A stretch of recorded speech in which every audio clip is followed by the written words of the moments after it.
आज की short analysis में हम डिस्कस करेंगे सन फार्मा स्टॉक के ऊपर। दोस्तों ये स्टॉक अगर आप देखो तो beginning of this year Jain 2025 से करेक्शन के अंदर चल रहा है। ओवरऑल अगर आप देखो तो स्टॉक ने ऑलमोस्ट एक क्वार्टर कंप्लीटली करेक्शन के अंदर बिता दिया और करेक्शन में भी दोस्तों यहाँ पर स्टॉक ने दोनों तरह का करेक्शन दिया, प्राइस वाइज टाइम वाइज दोनों। मैक्सिमम स्टॉक ने प्राइस वाइज करेक्शन दिया जहाँ पर ये स्टॉक काफ़ी हद तक डाउन साइड करेक्ट हुआ, फिर स्टॉक ने टाइम वाइज करेक्शन के अंदर एक साइडवे कंसोलिडेशन करी, एक स्ट्रॉन्ग बेस बनाकर ब्रेकआउट होने के वर्ज पे है। और दोस्तों ये स्टॉक के अंदर मल्टीपल पॉजिटिव फैक्टर्स भी ट्रिगर हुए हैं जिसके तहत ये स्टॉक करंट लेवल से अपसाइड में 14 से 15% का मूव देने के लिए रेडी है। लेकिन फ्रेंड्स यहाँ पर कोई भी हमारी बाई सेल होल्ड रिकमेंडेशन बिल्कुल भी नहीं है। ये प्योरली एजुकेशन पर्पज से मैं अपना पॉइंट ऑफ व्यू आप लोगों के सामने शेयर कर रहा हूँ। कोई भी पोजीशन लेने से पहले अपने फाइनेंशियल एडवाइज़र को ज़रूर कंसल्ट कर लेना। दोस्तों आप लोग देख सकते हो कि ये वो टॉप था जहाँ पर स्टॉक ने डाउनवर्ड स्लोपिंग पैरेलल चैनल के थ्रू करेक्शन ट्रिगर करी और जब तक स्टॉक के डाउनवर्ड स्लोपिंग पैरेलल चैनल में था स्टॉक के अंदर back to back lower lows trigger होते गए। फ्रेंड्स अगर आप देखो तो फर्स्ट लोअर लोज यहाँ हिट हुआ, सेकेंड लोअर लोज यहाँ ट्रिगर हुआ और लास्ट लोअर लोज यहाँ पर हिट हुआ। और जैसे ही दोस्तों ये downward sloping parallel channel upside में ब्रेकआउट हुई, फर्स्ट टाइम इसके जो लोअर लोज थे वो हायर हाइज में शिफ्ट हुए क्लोजिंग बेसिस पे, जो हमें कंफर्म करता है कि स्टॉक ऑफिशियली करेक्शन कंप्लीट कर चुका है। स्टॉक का करेक्शन का ट्रेंड बाई साइड की तरफ शिफ्ट हो चुका है एज लॉन्ग एज इसके लोअर लोज प्रोटेक्टेड है। अगर लोअर लोज यहाँ पर थ्रेट होते हैं तो फिर से क्लोजिंग बेसिस पे करेक्शन ट्रिगर हो सकती है।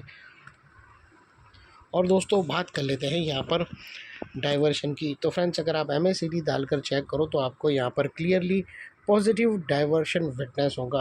प्राइस एक्शन की जो लोअर लो स्विंग अगर आप देखो तो वो डाउन साइड की तरफ टिल्ट हुए हैं, वही MACD के ऑसिलेशन अपसाइड में टिल्ट होकर यहाँ से हमें फर्स्ट ब्रेकआउट मिल रहा है जो एक अपसाइड मोमेंटम पंप कर सकता है स्टॉक के अंदर। और अल्टीमेटली दोस्तों बात कर लेते हैं यहाँ पर चार्ट पैटर्न की। तो फ्रेंड्स अगर आप देखो तो यहाँ पर हमें क्लियरली एक ट्रायंगुलर चार्ट पैटर्न ब्रेकआउट होते हुए आइडेंटिफाई होती है। दोस्तों अगर आप देखो तो यहाँ से हमें ट्रायंगुलर चार्ट पैटर्न ब्रेकआउट होते हुए मिलती है जिसके तहत स्टॉक के जो अपसाइड में टारगेट निकल कर आते हैं वो तकरीबन दोस्तों 14 से 15% के हैं, जिसके तहत स्टॉक का जो फर्स्ट टारगेट है वो 2000 का है और सेकंड टारगेट दोस्तों 2100 का है। ये दो बड़े टारगेट अपसाइड में स्टॉक के लिए ओपन हो चुके हैं और यहाँ पर बीच में कुछ रेजिस्टेंस है जो ये स्टॉक फेस करेगा जिसको हम ब्लू में कर देंगे। और दोस्तों बात कर लेते हैं यहाँ पर स्टॉप लॉस की। तो जो भी स्टॉप लॉस रखो इतना मेक श्योर करना कि आपका risk to reward ratio at least 1:2 या मिनिमम 1:1.5 रहना चाहिए। और फाइनली फ्रेंड्स नेकलाइन के पास का ये एरिया एक इम्पॉर्टेंट सपोर्ट बनकर ट्रिगर हो चुका है बिकॉज दोस्तों मल्टीपल पॉजिटिव फैक्टर्स हमें यहाँ पर ही एक्शन में आते हुए मिले। यही एरिया पे हमने डाउनवर्ड स्लोपिंग पैरेलल चैनल को अपसाइड में ब्रेकआउट होता हुआ देखा, लोअर लोज हमें हायर हाइज में शिफ्ट होते हुए मिले, पॉजिटिव क्लियर डाइवर्शन मिला प्राइस एक्शन और MACD के थ्रू, और यहाँ पर ही दोस्तों हमें असेंडिंग ट्रायंगुलर चार्ट पैटर्न भी ब्रेकआउट होता हुआ मिला।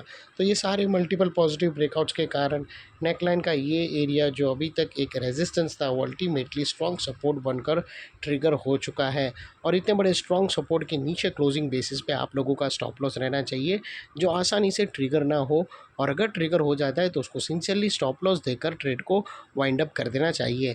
ये थी हमारी एनालिसिस फ्रेंड्स। अच्छी लगे तो प्लीज़ चैनल को लाइक शेयर सब्सक्राइब ज़रूर करना। थैंक यू, जय हिंद, बाय बाय।